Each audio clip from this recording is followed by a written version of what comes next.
আমাদের যেমন শরীর খারাপ হলে কিংবা জ্বর হলে আমাদের যেমন মুখের রুচিটা কমে যায়, ঠিক তেমনি বাচ্চাদেরও তাই হয়। ওদের যখন জ্বর হয় কিংবা শরীর খারাপ হয় তখন কিন্তু তাদের মুখের রুচিটা পরিবর্তন হয়ে যায়। তারা কিছু খেতে চায় না।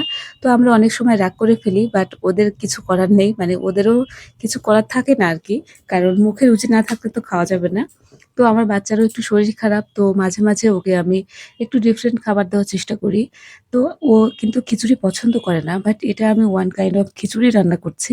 তো ১ম এ আমি যেটা নিয়েছি, সবজি নিয়েছি এখানে ফুলকপি আর গাজর, আর নিয়েছি পোলাওয়ের চাল। এটাকে খুব ভালো করে সিদ্ধ করে নিয়েছি একদম খিচুড়ির মতো করে।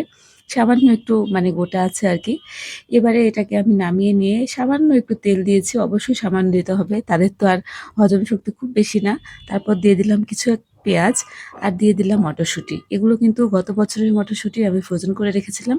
আর দিয়ে দিলাম একটুখানি জিরে। জিরেটা দিলাম কারণ একটু ফ্লেভারটা সুন্দর হবে। আর জিরের কিন্তু অনেক গুণাগুণ। আসলে ডাইজেস্টেও অনেক হেল্প করে। তো তারপর একটু ভাজা, ভাজা করে আমি যে সিদ্ধ করা যে চাল আর সবজিটা সেটাকে দিয়ে দিলাম। এখানে একটা ডিম এড করা যেতে পারে। ডিম এড করলে আরো বেশি টেস্ট হবে। বাট আমি রাতে দিচ্ছি। তাই বাচ্চাদেরকে ডিম রাতে না দেওয়াই ভালো। এই তো আমার খাবারটা কিন্তু রেডি। এটা হচ্ছে ছোটদের ফ্রাইড রাইস। এটা কিন্তু খেতে ভালোই হয়েছিল। আর আমার বাচ্চা কিন্তু এটা খুব মজা করে খেয়েছে। তো আপনাদের বাচ্চাদেরও এরকম খাবার রান্না করে দিতে পারেন। দেখবেন ওরা অনেক মজা, মজা করে খাবে।